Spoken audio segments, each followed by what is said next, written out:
Bismillahirrahmanirrahim. Innal hamdalillah nahmaduhu wa nastahdi wa natubu ilaihi. Asyhadu an la ilaha illallah wa asyhadu anna Muhammadan abduhu wa rasuluhu wa ba'du. Kembali kita hadiri majelis Kitab Al-Kabair dan kita sudah memasuki Al-Kabiratu At-Tasi'atu wal Ishrun, dosa besar nomor 29, an yaktula insanun nafsahu, tindakan bunuh diri. Baik, berkenaan dengan bunuh diri, maka saya sampaikan bahwa Islam datang untuk menjaga kehidupan. Saking pentingnya menjaga kehidupan, sampai-sampai Allah berfirman, man ahyan nasa faka'annama ahyan nasa jami'a. Menyelamatkan satu kehidupan, satu orang bisa diselamatkan dari kematian, maka pahalanya setara dengan menjaga kehidupan manusia seluruh di dunia ini. Dan ayat ini bisa saja kita berikan kepada dokter. Dokter itu kan menyelamatkan kehidupan. Satu pasien terselamatkan dari sakit menjadi sehat, berarti menyehatkan seluruh manusia di dunia ini. Jangankan manusia, anjing itu kan binatang lebih banyak jeleknya. Air liurnya bermasalah. Maniktana kalban illa kalba masyiatin untuk kisomin ajri kulla yaumin qiratun. Dipelihara di rumah sehari pemiliknya pahalanya dikurangi sebesar gunung Uhud. Kemudian innal malaikata la tadkhulu baitan fihi suratun wala kalbun. Malaikat rahmat tidak mau masuk rumah yang di dalamnya ada anjing. Kemudian orang haus dunia tidak selesai-selesai, rakus dunia, kama thalil kalbi in tahmil alaihi yalhath au tatruku yalhas. Di semua kondisi anjing itu melet-melet. Haus melet-melet, begitu minum seger tetap melet-melet. Jadi anjing ini permisalan yang jelek, seperti orang yang menggugat pemberian. Kamatsalil kalbi alladhi yaqi'u tsumma yarji'u fi qaihi. Orang yang menggugat sesuatu yang pernah dia berikan itu seperti anjing muntah, dia jilati muntahannya. Jadi kalau ada perumpamaan menggunakan anjing, dijamin perumpamaan itu jelek. Tapi ternyata di Sahih Muslim ada seorang musafir kehausan, ketemu sumur, dia turun kemudian dia minum. Begitu dia naik, faida kalbun ya'kulu tsara minal atos. Dia melihat seekor anjing menjilat-jilat tanah karena saking hausnya. Maka orang ini berkata, laqad balagha hadzal kalbu ma balagha minni. Aduh, kasihan anjing ini haus seperti saya tadi haus. Fanazalal bi'ra, dia turun ke sumur. Fama'ala khufahu bilma, dia penuhi sepatu botnya dengan air. Fasaqalahu, kemudian anjing itu diberi minum. Akhirnya fasyakarallahu lahu, Allah pun mau beri hadiah kepada orang itu, mensyukuri perbuatan itu, sehingga yang tadinya pelacur dia dapat hidayah, kemudian dia tinggalkan dunia pelacuran, bertobat, beribadah sampai mati, akhirnya orang ini masuk surga.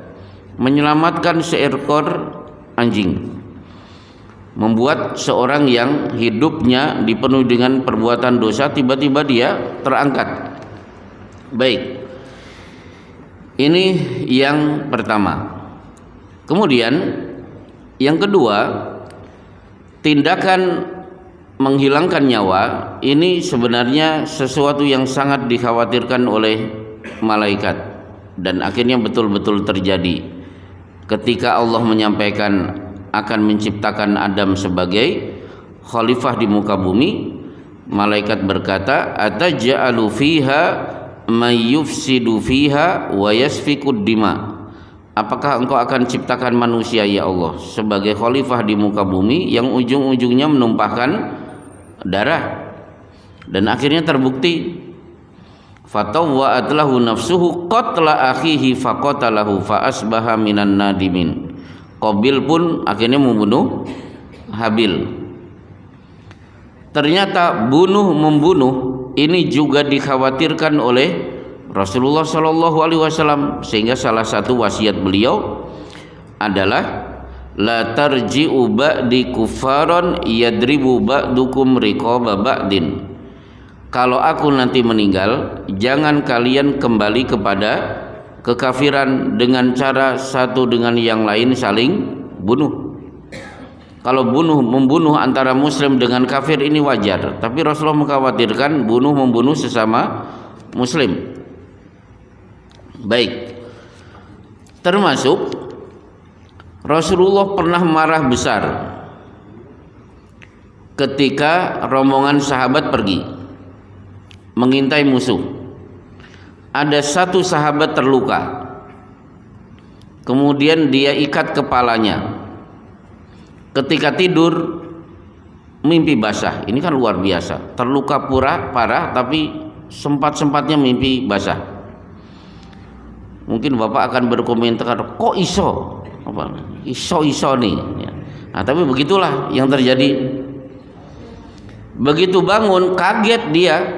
Memang ketika tidur nikmat, begitu bangun dia kaget. Berarti saya punya PR untuk mandi junub. Sementara ini kepala saya terluka parah. Bertanya kepada seluruh sahabat, mereka memberikan jawaban yang serampangan. Kamu harus mandi besar. Yang benar apa? Cukup tayamum. Sebagaimana Ammar bin Yasir. Ammar bin Yasir kan ditugaskan mengintai musuh, lama-kelamaan mengintai musuh, capek. Begitu tidur mimpi basah, begitu bangun kaget, saya di tengah padang pasir. Ketika ingat wudu, kalau tidak ada air diganti dengan tayamum. Oh, berarti kalau saya harusnya mandi tidak ada air, berarti saya harus berguling-guling di tanah. Akhirnya Ammar bin Yasir bugil bulat di tengah padang pasir, dia berguling-guling supaya ujung kepala sampai ujung kaki penuh dengan debu tanah. Nah, itulah yang dilakukan oleh Ammar bin Yasir. Tapi begitu menghadap Rasulullah ternyata cukup tayamum. Nah, kasus sahabat tadi terluka parah, tidur ternyata mimpi basah, begitu bangun kaget, dia pengen tayamum, tapi seluruh sahabat gak bisa, harus mandi besar. Begitu mandi besar selesai mati. Maka Rasulullah bersabda, qataluhu, mereka telah membunuh satu sahabat ini, dengan fatwa yang serampangan. Ala inna shifa'al ay as-su'al. Kalau memang tidak tahu, kenapa tidak bertanya terlebih dahulu? Sembrono, sembarangan, terburu-buru untuk mengeluarkan fatwa yang mengakibatkan seorang sahabat akhirnya meninggal dunia. Baik, termasuk Rasulullah Shallallahu Alaihi Wasallam menegur kebiasaan Arab jahiliyah. Apa itu? La'anallahu man yaj'ala fihi ruh gardon. Allah melaknat seorang yang latihan memanah tapi yang dijadikan bidikan adalah burung-burung yang masih hidup. Itu tidak boleh. Jadi menjadikan makhluk hidup sebagai sasaran latihan memanah, karena itu kehidupan. Maka usfur, burung dara, itu nanti akan menuntut kepada orang yang membunuh dia dengan cara tidak untuk dimakan dagingnya. Ada di Sunan An-Nasai. Baik, kita akan masuk materi inti tentang bunuh diri. Yang pertama, Islam melarang kita untuk bercita-cita mati. di Bulughul Maram di bab salat jenazah, di bab jenazah. Di situ ada hadis, la yatamannayanna ahadukumul mauta lidurrin nazala bihi. Jangan sekali-kali bercita-cita ingin segera mati ketika dibentur oleh ujian. Fa in kana la budda mutamannian. Tapi kalau ujian begitu berat sampai dia pada titik sudah tidak kuat, maka keluarkan kalimat Allahumma ahyini ma kanatil hayatu khairan li. Ya Allah, kalau memang umur panjang itu baik, berikan umur panjang untukku. Wa in kanal wafatu khairun li. Tapi kalau ternyata mati lebih baik bagiku, maka percepat kematian itu untuk diriku. Jadi intinya, kalau dibentur masalah jangan langsung mikir ingin segera mati. Baik. Kemudian yang kedua, cita-cita pengen segera mati ini akan banyak terjadi menjelang hari kiamat. Karena dari 70 ciri-ciri hari kiamat, dekatnya hari kiamat adalah ketika seorang lewat kuburan, banyak yang ngomong ya laitani kuntu sahiba hadzal qabri, seandainya saya sudah menjadi penghuni kubur sini. Kenapa? Karena sudah tidak kuat menanggung derita. Jadi angka keinginan untuk mati itu akan meningkat nanti menjelang hari kiamat. Baik. Kemudian yang ketiga, tapi meskipun bercita-cita mati hukum aslinya tidak boleh, ada beberapa dalil kita diperbolehkan untuk bercita-cita meninggal dunia. Di antaranya diterangkan oleh Imam Al-Qurtubi di kitab At-Tadhkirah. Di Jakarta, di Bekasi itu banyak kajian kitab At-Tadhkirah, ensiklopedia kematian. Kelihatannya di sini belum ada kajiannya khusus tentang kematian. Baik. Nanti kapan-kapan kalau ada waktu kita bahas. Mumpung bapak-bapak belum mati kan sudah punya persiapan. Seluk-beluk kematian dari awal sampai akhir dikupas tuntas di kitab At-Tadhkirah. Baik. Ternyata kita diperbolehkan bercita-cita mati, salah satunya adalah kalau prestasi dunia dan prestasi akhirat sudah dipegang. Prestasi dunia dan prestasi agama sudah dimiliki. Silahkan. Mana dalilnya? Dalilnya Yusuf dilempar ke sumur, ditemukan pedagang, dijual ke Mesir, memendam rindu ingin ketemu bapak, ibunya dan saudaranya, dan itu terwujud setelah 30 tahun sebagaimana yang diterangkan oleh Syekh Abu Bakar Jabir Al-Jazairi.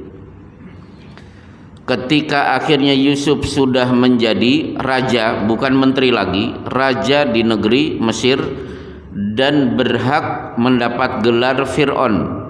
Jadi Fir'aun itu sebenarnya bukan nama tapi gelar, seperti Sultan Hamengkubuwono 1, 2, 3, 4. Jadi gelar Yusuf itu Fir'aun, tapi bukan Fir'aun pada masa Nabi Musa. Ketika sudah menjadi raja, sebelumnya meniti karir dari menteri.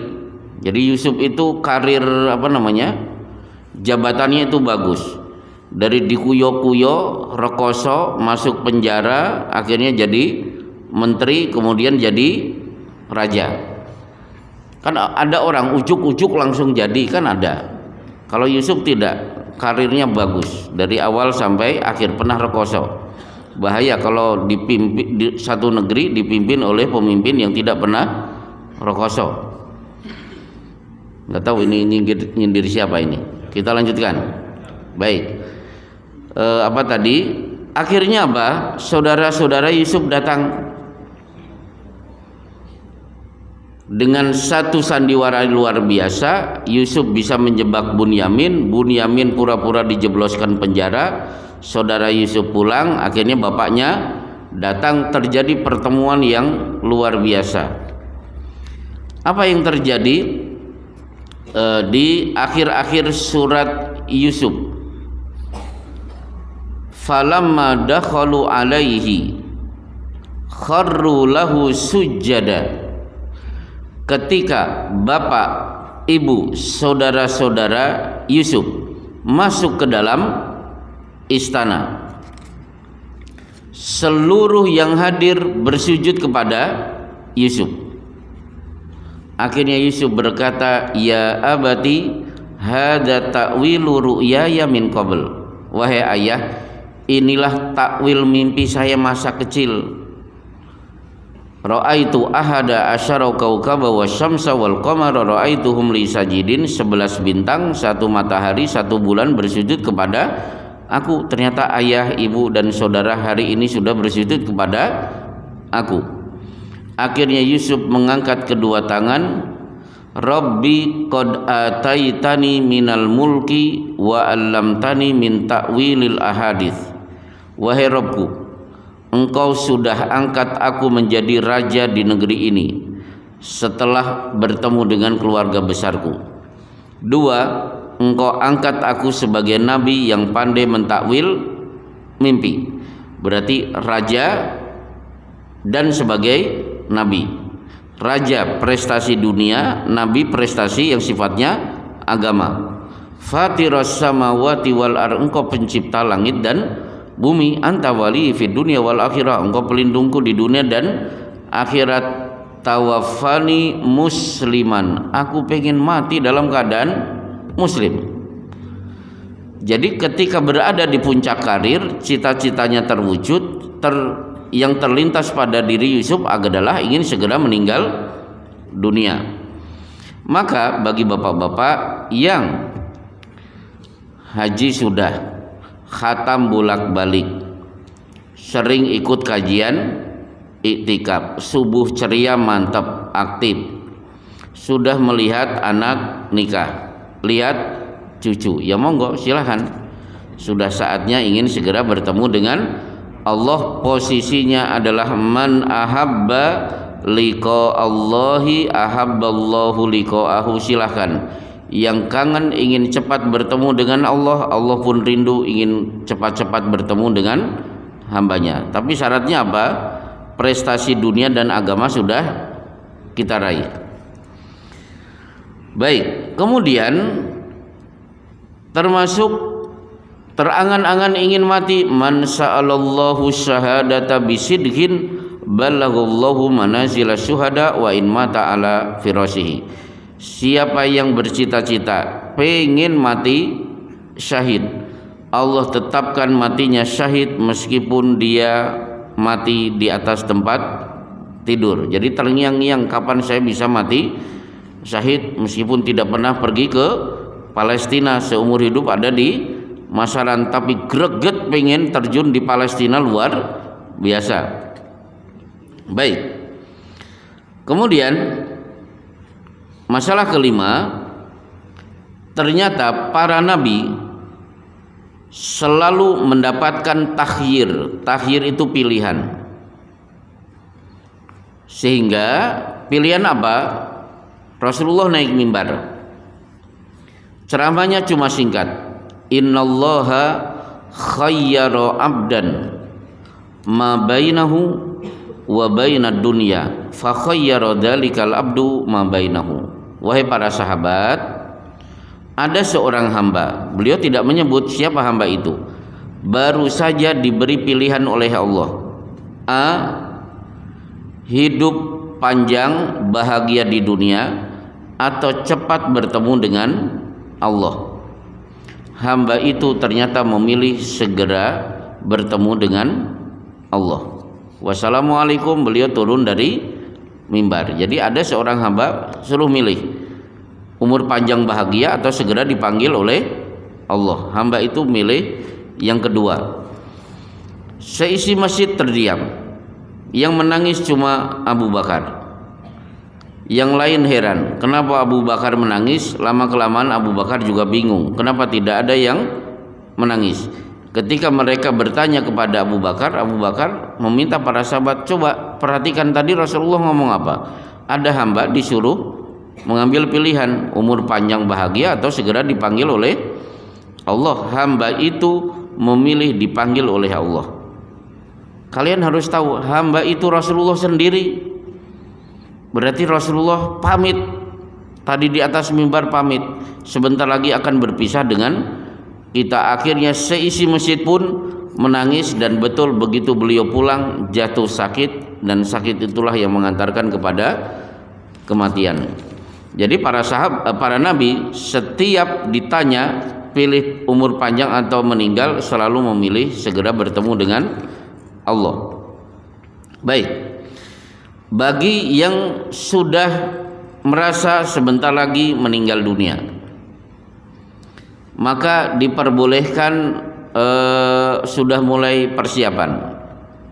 Satu, silahkan boleh mempersiapkan kain kafan.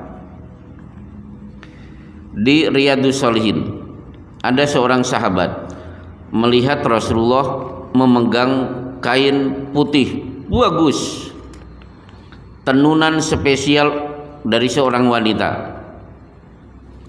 Akhirnya dia puji-puji kain itu. Nah, Rasulullah punya kebiasaan memegang sesuatu, dipuji-puji, yang dipuji-puji itu akan diberikan. Akhirnya betul diberikan oleh Rasulullah. Para sahabat kemudian pada kecewa. Kenapa kamu tega memuji-muji apa yang dimiliki oleh Rasulullah? Bukankah engkau tahu bahwa apa yang dipegang, dipuji-puji, pasti beliau akan berikan? Ternyata sahabat itu menjawab, memang saya sengaja, tapi tidak untuk baju. Kain ini akan aku jadikan sebagai kain kafan. Berarti dia sudah persiapan kain kafan, dan akhirnya betul besoknya meninggal dunia. Akhirnya disimpulkan, jadi boleh sebelum mati sudah mempersiapkan kain kafan. Dua, sudah mempersiapkan siapa yang akan memandikan kita. Rasulullah Shallallahu Alaihi Wasallam bersabda, ya Aisyatu lau mutti qabli lagosaltuki. Aisyah, kamu mati duluan, aku yang akan memandikan dirimu. Termasuk hadis di bawahnya di Bulughul Maram, Fatimah berwasiat, kalau aku meninggal dunia, engkau Ali sebagai suamiku yang akan memandikan diriku. Maka di kitab fikih kalau ada pembahasan siapa yang paling berhak memandikan jenazah, ranking 1 siapa yang diberi wasiat. Maka Anas bin Malik ketika meninggal dunia tidak dimandikan oleh kerabat, tapi dimandikan oleh murid terbaiknya, yaitu Abdullah bin Sirin. Itu yang kedua.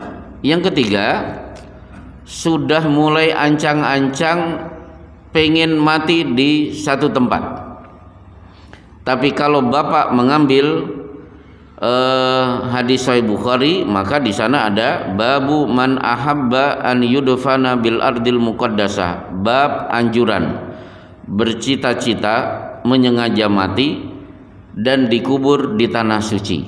Jadi jangan ancang-ancangnya meninggal dunia di Masaran, ancang-ancangnya meninggal dunia di Madinah. Silakan yang sudah sering watuk-watuk pergi umroh, siapa tahu meninggal di Madinah kemudian dikubur di Baqi. Baik, nah, itu beberapa contoh. Tapi sebaik-baik persiapan adalah man asya ala syai' mata alaihi. Orang akan mati sesuai dengan kebiasaan, maka biasakan melakukan amalan yang baik supaya kita mati dalam keadaan seperti itu.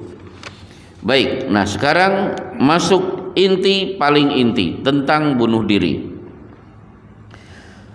Hukum asli bunuh diri tidak boleh karena Allah berfirman di surat An-Nisa ayat 29, wala taqtulu anfusakum, jangan bunuh diri kalian sendiri. Kemudian Rasulullah Shallallahu Alaihi Wasallam juga bersabda, man qatala nafsahu bihadidatin fahadidatuhu fi yadihi yatawajja'u biha fi batnihi fi nari jahannama khalidan fiha abada. Siapa yang mati bunuh diri dengan cara menusuk tombak ke perut, maka nanti pada hari kiamat hukumannya adalah dia akan menusuk perutnya sendiri, dan itu terus menerus sepanjang dia hidup di neraka jahanam. Wa man qatala bisammin fasammuhu fi yadihi yatahassahu fi nari jahannama khalidan mukhalidan fiha abada. Siapa yang bunuh diri dengan minum racun, maka siksanya adalah dia akan minum racun terus menerus kekal di neraka jahanam. Wa man nazala min jabalin faqatala nafsahu fahuwa yanzilu fi nari jahannama khalidan fiha abada. Siapa yang bunuh diri dengan cara terjun ke jurang, nanti Allah akan siksa sesuai dengan apa yang dia lakukan. Ini dalil bahwa bunuh diri termasuk dosa besar, karena sudah kita bahas salah satu ciri dosa besar apabila dosa itu diiringi dengan siksa di akhirat. Nah, pertanyaannya, apakah orang yang mati bunuh diri disolatkan? Jawabannya adalah ada beberapa orang punya hak untuk tidak menyolatkan orang itu, tapi tetap dia harus ada yang menyolatkan, karena bunuh diri statusnya tidak kafir. Jadi status orang yang bunuh diri statusnya masih muslim. Orang kalau muslim, kalau mati dia tetap wajib disolatkan. Dalilnya adalah di Bulughul Maram ketika utiya birajulin mata bimasyakiso, digotong jenazah, ada orang mati bunuh diri. Ya Rasulullah, tolong solatkan jenazah ini. Ternyata beliau bersabda, sallu ala sahibikum, solatkan teman kalian. Sementara Rasulullah pergi, berarti orang itu tetap disolatkan. Dalam riwayat yang lain, falam yusalli alaihi, beliau tidak mau menyolatkan orang itu. Ini menunjukkan bahwa ada beberapa orang tertentu menolak, diberi hak untuk menolak menyolatkan, tapi dia tetap harus disolatkan. Nah, akhirnya berkenaan dengan bunuh diri, pada masa Rasulullah pernah terjadi di perang Hunain. Orangnya bernama Qazban. Dia berada di front terdepan. Musuh paling banyak mati di tangannya. Akhirnya dia ditemukan tergeletak bersimpah darah, sudah tidak bernyawa. Seluruh sahabat mengatakan fulanun syahidun, si fulan ini mati syahid. Ternyata Rasulullah mengatakan kalla, sekali-kali tidak, innahu finnar, justru dia di neraka. Sehingga ada sahabat memberikan kesaksian, betul ya Rasulullah, saya adalah saksi bahwa dia memang masuk neraka, bukan mati syahid, karena saya melihat ketika dia akhirnya terluka, tidak kuat dengan lukanya, dia ambil tombak, dia tusukkan ke perutnya, akhirnya dia meninggal dunia. Padahal jarak antara dia dengan mati syahid tinggal sejengkal, karena tidak sabar dia mengakhiri hidupnya dengan bunuh diri. Nah, terakhir berkenaan dengan bunuh diri, bagaimana hukum tindakan bom bunuh diri di Palestina? Bagi yang tidak setuju, istilah Arabnya adalah istimatah, bom bunuh diri.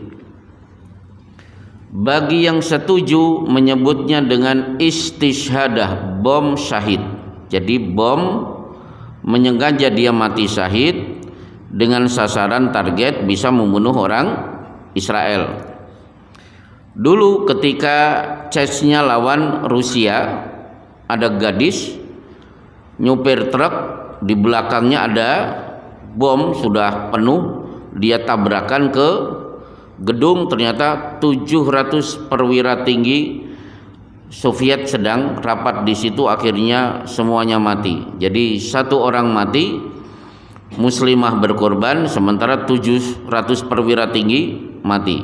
Nah, yang setuju menyebut itu istishadah, yang tidak setuju menyebut istimatah, pembunuh diri. Baik, berkenaan dengan bom bunuh diri atau bom syahid, kenapa ulama Palestina membolehkan?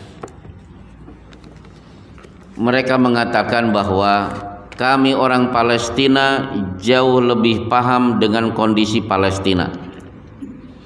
Yang tidak ada di Palestina, yang hidupnya mewah, tiap hari bisa makan, tidur nyenyak tanpa terganggu, jangan berbicara tentang kondisi Palestina yang kami alami.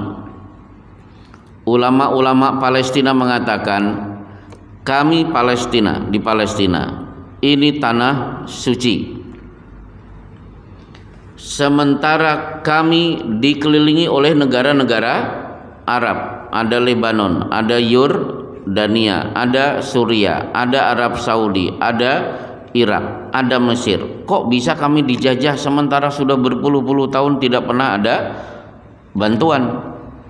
Kalau kalian membantu kami, tidak mungkin terjadi bom bunuh diri di Palestina.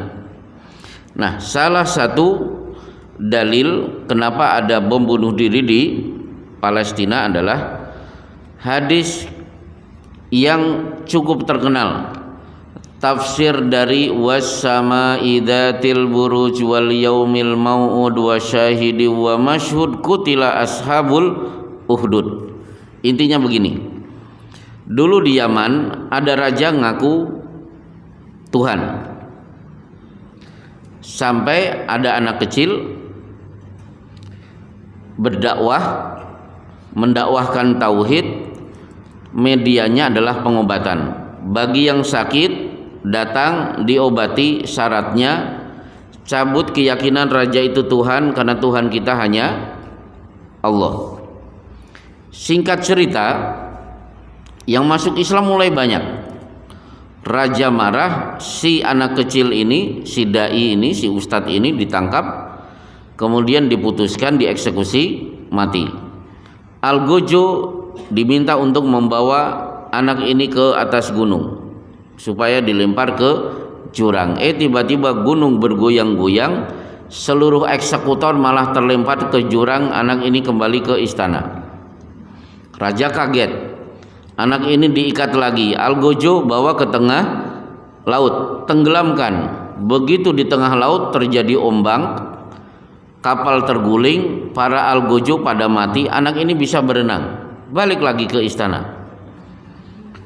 Akhirnya si raja bingung, sudah dua cara eksekusi gagal. Tiba-tiba anak kecil ini mengatakan begini, innaka lasta biqatili hatta taf'ala ma amuraka bihi. Wahai raja, kalau Anda mau membunuh saya dengan cara-cara kemarin pasti gagal. Mau tidak aku tunjukkan bagaimana cara membunuh saya? Raja bahagia. Tajma'un nas fi sa'idin wahidin wa taslubuni ala jid'in thumma khud sahman min kinanati thumma do'is sahma fi kabidil qaus thumma kul bismillahi rabbil gulam thumma armini fa innaka idza fa'alta dzalika qataltani. Caranya, bunuh saya di tengah alun-alun, ikat saya di pelepah pohon kurma. Kematian saya harus disaksikan oleh seluruh penduduk negeri ini. Siapa yang membunuh saya? Anda sendiri. Dengan apa? Ini saya kasih panah. Nanti ketika panah ditarik, Anda harus mengucapkan bismillahi rabbi hadzal gulam, dengan menyebut nama Allah, Tuhannya anak ini. Suaranya harus keras, seluruh yang hadir harus mendengar. Betul, akhirnya masyarakat datang, bismillahi rabbi hadzal gulam, tepat kena pelipis, anak ini mati. Begitu mati, seluruh penduduk negeri akhirnya masuk Islam. Berarti apa? dia menyengaja mati dengan tujuan apa? Seluruh penduduk negeri akhirnya masuk Islam, berbondong-bondong mencabut keyakinannya hingga percaya kepada Allah Subhanahu wa taala. Meskipun akhirnya raja marah, prajurit dikerahkan, rakyat ditangkap, kemudian dibakar di parit-parit. Berarti anak ini menyengaja dirinya untuk mati. Baik, itulah yang terjadi di Palestina. Kalau saya ditanya setuju atau tidak setuju, tidak berani karena saya tidak punya andil untuk berjihad di Palestina. Setuju juga saya tidak berani mengatakan setuju karena itu juga tindakan bom bunuh diri, menghilangkan nyawa. Wallahu a'lam bishawab. Cukup, ada pertanyaan saya persilahkan. Berarti cukup satu pertanyaan. Udah gak ada yang mau bunuh diri ini kelihatannya. Gak ada yang tanya. Silahkan. Terakhir. Iya. Ya, kalau tadi membunuh memang bersalah. Bagaimana hubungannya kalau kita membunuh janin tapi janin belum ada seperti pil KB dan sebagainya, itu kan menyengaja untuk membunuh janin yang akan tumbuh. Karena itu juga dibunuh pemerintah. Terima kasih. Baik. Jadi gini, dalam mazhab Hanafi, sperma laki dan perempuan ketika sudah bertemu itu kehidupan meskipun belum ada ruh. Maka hukumnya tidak boleh mematikan sperma laki dan perempuan yang sudah bertemu meskipun belum memiliki ruh, karena itu sudah bagian dari kehidupan. Bagi yang ingin KB, maka KB terbaik adalah menyusui. Insya Allah kalau seorang wanita menyusui anaknya itu KB alami. Loh, saya sudah menyusui tapi kok meteng lagi. Emang ada yang salah, Bu?